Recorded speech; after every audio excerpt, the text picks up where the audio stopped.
Welcome to TV 9 news.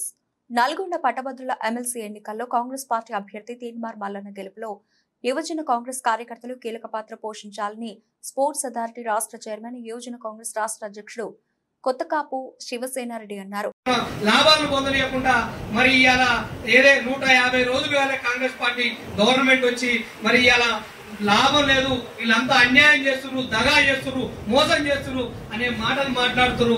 దయచేసి ఇక్కడ ఉన్నటువంటి యువకులు గాని పార్టీ కార్యకర్తలు గాని ఒకసారి ఆలోచించాలి. 150 రోజులకే వాళ్ళకంత బాధ అయితే దగ్గర 10 సంవత్సరాలు మనం పడ్డ బాధ వేదన వాళ్ళకి ఇంకా అర్థం కావాలి. వాస్తవంగా ఇవాళన్న 6 గ్యారెంటీలు మనం అందరం ప్రకటించినాం. గవర్నమెంట్ రాగానే 32,000 ఉద్యోగాలు మనం ఇచ్చినాం. జాబ్ క్యాలెండర్ నిర్ణయిస్తున్నాం. ప్రతి ఒక్కటి ఏదైతే కాంగ్రెస్ గవర్నమెంట్ మేనిఫెస్టోలో చెప్పినామో అదంతా కూలంకుషంగా ప్రతి ఒక్కటి తూచా తప్పకుండా పాటిస్తున్నటువంటి ప్రభుత్వం ఏదైతే ఉందో అది కాంగ్రెస్ గవర్నమెంట్.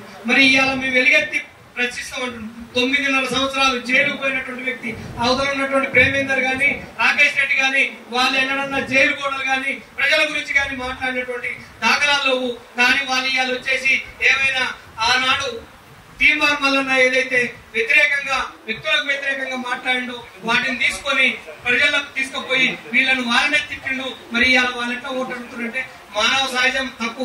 ఏదైనా ఒకటి నేను కూడా ప్రతిపక్షంలో ఉన్నప్పుడు ఏదైనా మాట్లాడితే మాట్లాడవచ్చు, కానీ దాన్నే భూతత్వం పెట్టి అసలు ప్రశ్నించేటటువంటి వ్యక్తిని కనుక మనం దూరం చేసుకుంటే మన పార్టీ మనుగడ దిగజారుతుందని మెసేజ్ పోతే వాళ్ళు మైండ్ గేమ్ ఆడుతున్నారు. దయచేసి యువకులారా ఆలోచించండి, చాలా జాగ్రత్తగా ఆలోచించి మనతో పాటు మన కుటుంబ సభ్యులు కానీ మన ఇందాక నందిని చెప్పినట్టు మన యొక్క ఎవరైతే మన ఇంటి కుటుంబ సభ్యులు మనకు తెలిసినట్టు, ఎందుకంటే మండలానికి 2700 ఓట్ల కంటే ఎక్కువ లేవు.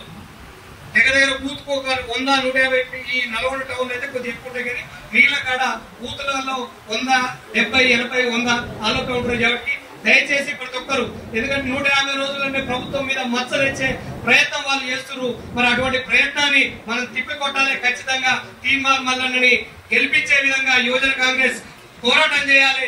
ఈ 2 రోజులు మనం అందరం కీలక పాత్ర, ఇన్ని రోజులు ఎట్లయితే పార్టీకి వెన్నుదన్నుగా నిలిచి పనిచేసినామో రేపు జరగబోయేటటువంటి 2 రోజులు కూడా అదే విధంగా యువజన కాంగ్రెస్ వెన్నుదన్నుగా ఉండి తీన్మార్ మల్లన్నని ఖచ్చితంగా గెలిపించే దాంట్లో యువజన కాంగ్రెస్ పాత్ర ఉండాలని కోరుకుంటూ నాకు ఈ అవకాశం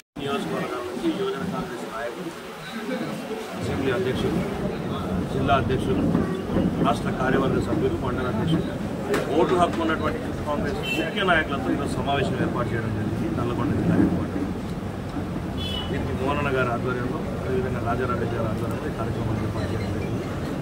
ఈరోజు మల్లన్న గారి గెలుపు ఆల్మోస్ట్ మల్లన్న గెలిచినట్లే. ఎందుకంటే మల్లన్న విషయంలో దాదాపు మేము మెజారిటీ చూసుకునే పనిలో ఉన్నామే తప్ప వాళ్ళలాగా ఈరోజు టీఆర్ఎస్ అభ్యర్థి కానీ బీజేపీ అభ్యర్థి కానీ మల్లన్న ఎప్పుడో మాట్లాడిన మాటను రికార్డులు తీసుకొని ఈరోజు ఏందో మళ్ళీ ఈ నాయకుల మీద తప్పుడు ప్రచారం చేసే పనిలో పడ్డారు. ఈరోజు కల్వకుంట్ల చంద్రశేఖరరావు, తారక రామారావు ఒకప్పుడు లీడర్లు ఏం మాట్లాడినారు, మళ్ళీ ఇప్పుడు మేము కూడా అదే విధంగా తీసి ముందు పెడితే ఎట్లుంటుందో ఒకసారి ఆలోచన చేసుకోవాలి. కాబట్టి ఒకటే చెప్తున్నాం, మా గెలుపును జీర్ణించుకోలేకపోతున్నారు. తీన్మార్ మల్లన్న గెలుపులో యువజన కాంగ్రెస్ కీలక పాత్ర పోషిస్తుంది. ఈ 2 రోజులు ప్రతి ఒక్క ఓటర్ని టచ్ చేసే కార్యక్రమంలో యువజన కాంగ్రెస్ సిద్ధంగా ఉంది.